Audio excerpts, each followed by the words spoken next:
a place of utter damnation. He doesn't want us there. He also mentions that it exists in 2 Thessalonians 1:9. He says it again.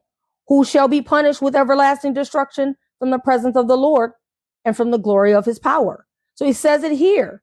Punished with everlasting destruction from the presence of the Lord. Separated from him. Hell is not just, it's a horrible place, but it's the separation. It's the horrible place, but it's also the separation from God, which is the worst thing ever. Never to hear and talk and walk with God. And so that is what hell is. It's a place of separation. And God doesn't want anyone to go to that place.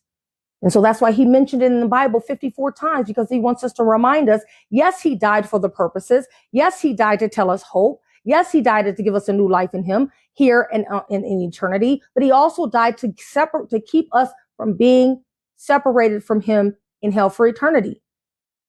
And he wants us to know this place exists, so we know why he died, and for us to not choose to go to this place. It also mentions in Revelations in Mark 9:48. Another time that he mentions it there. In Mark 9:48. Okay, in Mark 9:48. It says, where? 47 and 48. Okay, no, 46 too. Okay. 43, let's start there. And if thy hand offend thee, cut it off. It is better for thee to enter into life maimed than having two hands going into hell, into the fire that never shall be quenched, where their form deeth not, and the fire is not quenched. And if thy foot offend thee, cut it off.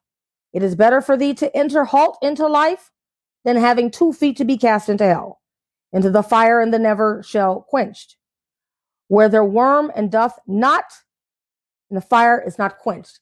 He mentions this many times for a reason, because he wants us to know that this place exists, and he doesn't want anyone to perish to go there.